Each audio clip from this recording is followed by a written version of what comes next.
बिस्मिल्लाहिर्रहमानिर्रहीम। अस्सलामु अलैकुम अज़ीज़ तलबा, उम्मीद करती हूँ आप सब खैरियत से होंगे। प्यारे बच्चों, अल्हम्दुलिल्लाह मैं भी अल्लाह के फजल करम से खैरियत से हूँ।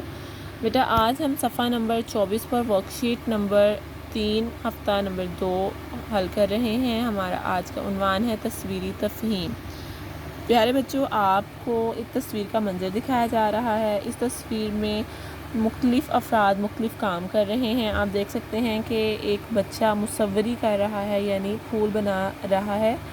फिर पीछे आप देख सकते हैं कि कुछ बच्चे हैं जो एक दूसरे के साथ गपशप कर रहे हैं और किताबों के बारे में बातचीत कर रहे हैं।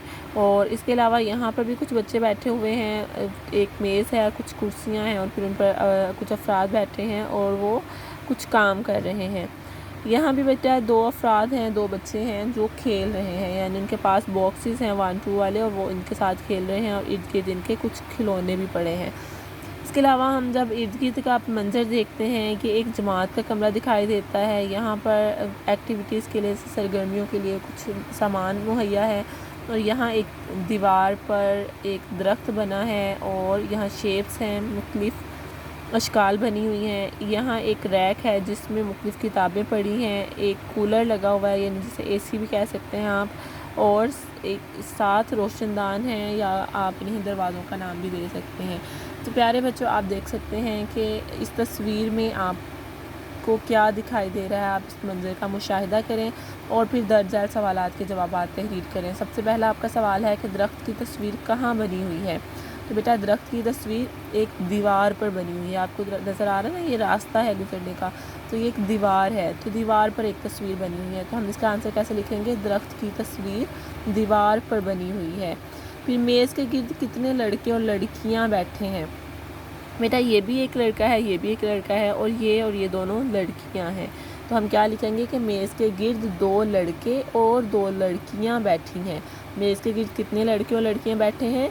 जी, मेज़ के गिर्द 2 लड़के और 2 लड़कियां बैठी हैं।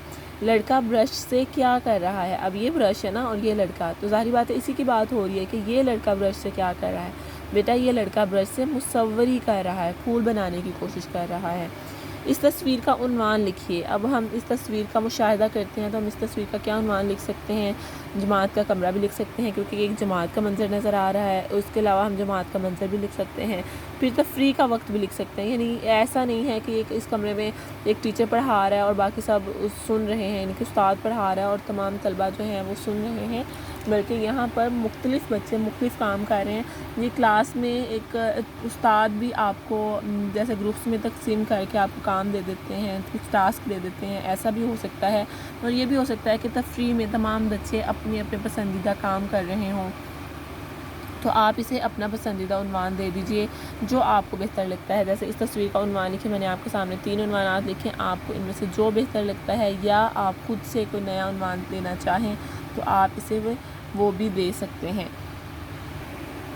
प्यारे बच्चों, उम्मीद करती हूँ कि आपको आज की वर्कशीट की समझ आ चुकी होगी। आज का आपका घर का काम यही है कि आपने सफ़ा नंबर 24 पर मौजूद वर्कशीट नंबर 3 तस्वीरी तफ़हीम मुकम्मल करनी है और फिर इसकी तस्वीर बनाकर ग्रुप में शेयर करनी है। उम्मीद करती हूँ आप ये काम अच्छे तरीके से करेंगे। अपना ख्याल रखिए। अल्लाह हाफ़िज़।